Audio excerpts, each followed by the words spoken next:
ছোট ছোট শিল্পী বন্ধুরা দেখতে পাচ্ছ, এটা বোঝানোর একটাই উদ্দেশ্য আমার এই কাকদ্বীপকে আমাদের শিল্পকর্মের মধ্যে দিয়ে নতুন একটা পরিচিতি দেওয়া। এটাই। আচ্ছা, এত জায়গা থাকতে আপনি এই জায়গাটা কেন বেছে নিয়েছেন?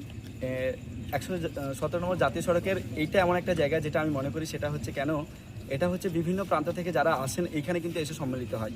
আর এই শিল্পকর্মটা সকলে দেখুক, কাকদ্বীপকে নতুন আমরা আমাদের তুলির মধ্যে দিয়ে যে রং তুলির মধ্যে দিয়ে ফুটিয়ে তুলছি সেটা দেখানোর জন্য। আপনি যে পরপর কাকদ্বীপে কাজগুলো করছেন, এতে অভিভাবকদের কি সাড়া পাচ্ছেন? কি ছাড়া বলতে প্রথমত আমি অসংখ্য ধন্যবাদ জানাই আজকের এই জায়গাটা এসে দাঁড়ানোর একমাত্র খুঁটি হিসেবে যারা আছে। আমি কেবলমাত্র যেটা একটা উদাহরণস্বরূপ বলতে চাই, আমি কেবলমাত্র ছাদ, আমার যে সকল খুঁটি সেগুলো হচ্ছে আমার অভিভাবকেরা এবং আমার ছাত্রছাত্রীরা, যাদের দৌলতে আজকের আমি এই জায়গাটা এসে দাঁড়িয়েছি।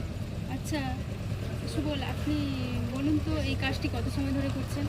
এটা প্রায় এখন 10টা থেকে এখনো পর্যন্ত চলছে। যারা এই ছাত্রছাত্রীরা এরা কিন্তু এক জায়গারই নয়, এরা বিভিন্ন প্রান্ত থেকে এসে বিভিন্ন জায়গা থেকে আমাদের কাকদ্বীপেরই, কিন্তু বাট বিভিন্ন জায়গা থেকে এখনো পর্যন্ত চলছে কাজ। এতে কাকদ্বীপবাসী প্রতিক্রিয়া কী আছে? এতে কাকদ্বীপবাসীর প্রতিক্রিয়া বলতে প্রথমত কাকদ্বীপবাসীকে আমি অনেক অসংখ্য ধন্যবাদ জানাতে চাই। দ্বিতীয়টার কারণ হচ্ছে আমরা পরপর যে কাজগুলো করছি এবং ওনারা যেভাবে আমাদেরকে সমর্থন করছে, যেভাবে ভালোবাসা দিচ্ছি, তার জন্য কিন্তু এই কাজগুলো পরপর করার সাহসটা পাচ্ছি। এজন্য অসংখ্য ধন্যবাদ জানাই আরেকবার কাকদ্বীপবাসী। স্যার, আপনারা যে এত রাত্রে এই ছাত্রছাত্রীদের জন্য যে সাহায্য করছেন, আপনাদের কেমন লাগছে? খুবই ভালো লাগছে, এত সুন্দর সকলে মিলে কাজগুলো শুরু করেছে আর এত সুন্দর ফুটিয়ে তুলেছে কাজটা। আমাদেরও দেখতে বেশ ভালো লাগছে, এখানে দাঁড়িয়ে থেকে দেখছি বেশ সুন্দর করছে, সবাই মিলে দলবদ্ধভাবে করছে, আমাদেরও সুন্দর লাগছে।